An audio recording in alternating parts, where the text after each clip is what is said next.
মানে ওভারটেক করবেন, তখন 100% শিওর হয়ে তারপর ওভারটেক করার চেষ্টা করবেন। কারণ আপনি যখন কোনো বড় গাড়ির ওভারটেক করছেন, তখন সামনে থেকে কোনো গাড়ি আসছে কিনা, আপনার বাম দিকে কোনো গাড়ি আছে কিনা, আপনি ওভারটেক করছেন, দেখা যাচ্ছে আপনার বাম দিক থেকে অন্য কেউ আপনাকে ওভারটেক করার চেষ্টা করছে। এইগুলো কিন্তু অবশ্যই সতর্কতার সাথে খেয়াল করবেন। কারণ লুকিং গ্লাস দিয়ে আপনি খেয়াল করবেন, আপনি ওভারটেক করার আগে আপনার আপনার বাম দিকে কেউ ওভারটেক করছে কিনা আপনাকে, বা আপনার ডান দিকে কেউ ওভারটেক করছে কিনা। আপনি ওভারটেক করছেন, আপনার সাথে সাথে আরেকজন আপনাকে ওভারটেক করার চেষ্টা করছে, এক্ষেত্রে কিন্তু রিস্ক হয়ে যাবে। আর রিস্কের পরিণাম ভয়াবহ অ্যাক্সিডেন্ট হতে পারে। এই জন্য আপনি সতর্কতার সাথে ওভারটেক করবেন। আর ছেড়ে দেবেন ভাই, ওভারটেক করার অত দরকার কি? যখন কোনো গাড়ি জোরে চলছে, তার সাথে আপনি পাড়াপাড়িতে যাবেন না। আপনি আপনার গতিতে আস্তে আস্তে গাড়ি চালিয়ে যাবেন। 40-50-এ গেলে কি এমন ক্ষতি হয়? হোক না 10 মিনিটের দূরত্ব, হোক না আধা ঘন্টার দূরত্ব, আপনার কোনো ক্ষতি হবে না। আপনি আস্তে আস্তে যাবেন। আর যখন রিস্ক নেবেন, যত রিস্ক নেবেন তত ক্ষতি হওয়ার সম্ভাবনা বেশি থাকবে। এই জন্য রিস্ক ফ্রি হয়ে চলাই ভালো।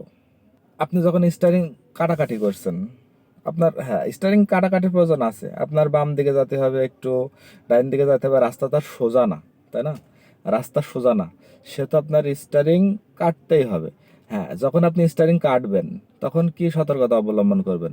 যখন আপনি বামে স্টারিং কাটছেন, হ্যাঁ, এই যে আমার মতো এরকম স্টারিং কাটছেন, এই যখন স্টারিং কাটবেন, তখন খেয়াল করবেন যে আপনার বাম দিকে কেউ আছে কিনা।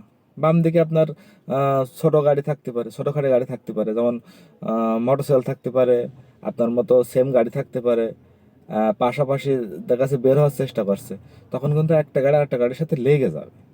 আবার সেম ভাবে যখন ডাইন দিকে আপনি স্টারিং কাটছেন, তখন আপনার স্বাভাবিকভাবে আপনার, আমাদের চোখ থাকে সামনের দিকে, হ্যাঁ, ড্রাইভ করার সময় সামনের দিকে চোখ থাকে, এই লেভেলে চোখ থাকে।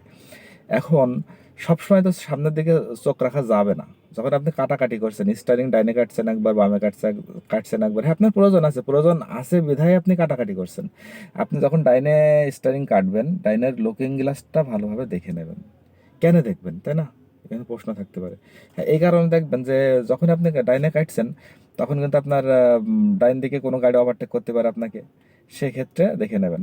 আপনার মাথা ঠান্ডা ভাই, আপনি ওভারটেক করবেন না, কিন্তু আরো হাজারো মানুষ আছে যারা আপনাকে ওভারটেক করবেই। আর এই ওভারটেক করার প্রবণতা থেকেই কিন্তু অ্যাক্সিডেন্টের সৃষ্টি হয়। চেষ্টা করবেন মাথা ঠান্ডা রেখে গাড়ি চালানোর, ওভারটেক না করে গাড়ি চালানোর। আপনি স্লো স্লো যান, সমস্যা কি? হ্যাঁ, যখন দেখছেন যে আপনার 20-30 কিলো স্পিডে আপনার সামনে কেউ যাচ্ছে, তার আগে আপনি বেরিয়ে যান, তাও সাবধানতার সাথে, ফাঁকা জায়গায়, যেখানে কোনো ব্যাক নেই, যেখানে কোনো চিপা রাস্তা নেই, সেই সমস্ত জায়গায় দিয়ে আপনি আস্তে আস্তে স্লোভাবে বেরিয়ে যান। সেফলি বেরোতে হবে, রিস্ক নিয়ে বেরোনো যাবে না। রিস্ক নিলেই সমস্যা।